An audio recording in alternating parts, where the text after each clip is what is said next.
part 2 of Kansas City style brisket. Okay, so now we're pretty much prepped, ready to do the rub. Now, as in the last video, if you have not, hit subscribe, hit subscribe so that you don't miss out on any of my cooking shenanigans. Okay, so when it comes to brisket, Texas and all of us are on the same page. Simplicity is what it's about. Texas, especially if you're Aaron Franklin, salt and pepper when it comes to seasoning. Well, us Kansas, we love our sweet and savory with a little bit of kick. So we have salt, pepper, garlic, and paprika, and a hint of cayenne red pepper. Still pretty simple. And then what we're also gonna do, which some people swear by this, some people get really pissed off. I don't know why. There's a billion different ways to do this stuff. And everyone's like, well, that's not right. That's not the way you used to do it. Shut up. Anyway, we're gonna inject it. And what we do is I use, courtesy of my friend Ryan again, who gave me this idea, low sodium beef broth, and I mixed it with apple juice. And what this will do is this will penetrate the meat and help break up that collagen in there when you hit the stall, which we'll discuss when we throw this on the smoker. And it'll help keep the moisture in there as well, help keep it juicy. No one likes dried meat. Ha, there you go. How do you know when it's good enough to actually be done? Well, when you start injecting it, it starts going out the sides, that's how you know. And then from there, we'll put our rub on. I don't use any adhering agents because at the end of the day, when I score the meat, all that rub actually goes in there. And then when I inject it, it also helps out with getting the spices in there as well. And then if I do use an adhering agent, a lot of people use mustard or something like that. I use essential oil or olive oil. And believe it or not, that is a wonderful taste, and I feel works a lot better than the traditional mustard method. So, but we'll do that on another time. While we're at it, here's the fat from that. It's gotta be a good 7 pounds. So like I said, if you get a 20-pound brisket, most likely it's gonna be a 12 or 15 pounder once you're done trimming it and getting all that fat off. Yeah, why people actually, they don't trim it off. They're like, well, I don't get why in the world that my meat is so greasy. Well, cheese. Anyway, thanks for another time. This is Kansas. So we don't screw around when it comes to our brisket, especially when it comes to our burn ends, because our burn ends rule the world, and that is the truth. So what we're gonna start doing, get the spices out the way you do. Take a drink of beer.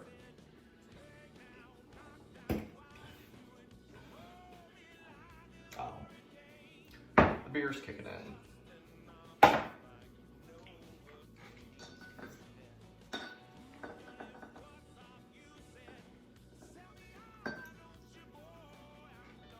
And what we're gonna do is just simply start in here, stick it in, and you'll see it kind of pulsating through the meat. That's what she said. Squirt me in the face.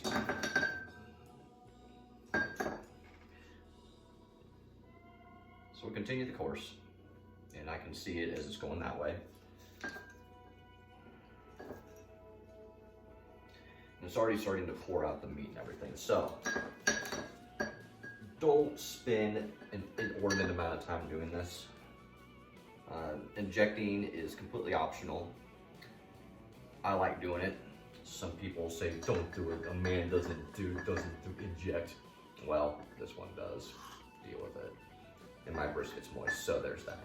So, all right, continuing on. And please understand a lot of this is joking and sarcasm when it comes to me making fun of everyone. All in good fun. That's the beauty of barbecue. Everyone has fun at the end of the day and has good meat. Oh, yep, good there. Coming over at this angle.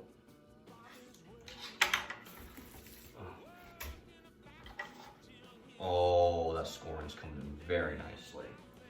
So, yes, I'm very happy with this. Oh.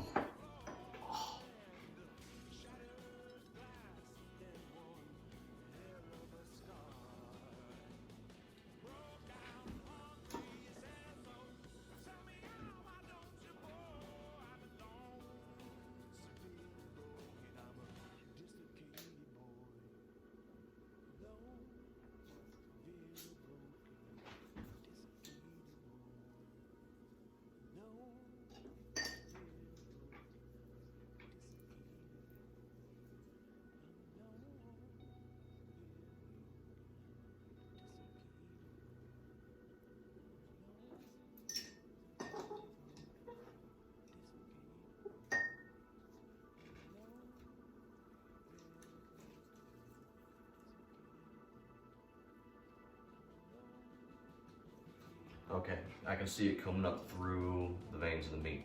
Very good thing.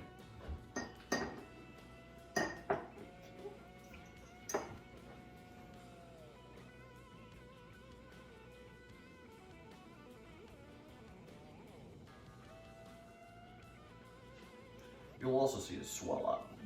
That's pretty cool. Okay. And if you don't know if it's enough, it'll feel like a sponge when it's good enough, in my opinion. Again, there's a billion different ways to do this. This just happens to be the way I do it. So there's a little nitpicker being like, well, you know, Jeremy, that's just not. Again, shut up. All right. So I think we're just about ready. Maybe a few more injections.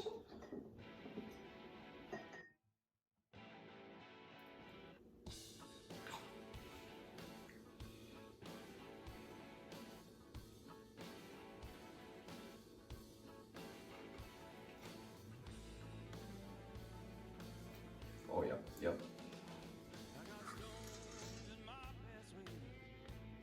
And that's the injection. All right, now for the rub. I'm gonna use my high quality little plastic shaker here. And we're just gonna cascade these spices right down into, well, for the most part, the shaker. Now, as you can tell, I don't have a lot of rub. I don't like putting a ton of rub on the meat. I like putting just enough on there to where it's going to season the meat, but the smoke and the taste of the meat are going to shine through. So many people will throw a very, very heavy rub on, and it completely defies the purpose of smoking a good piece of meat. So what we'll do, shake her up, and then simply cascade from the top. Again, simple.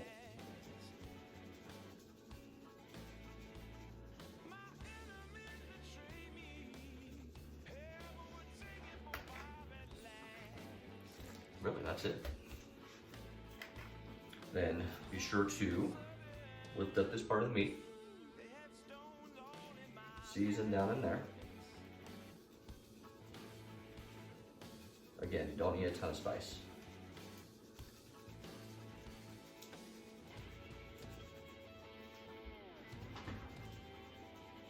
And I can see for a fact this spice is going into these creases very, very nicely.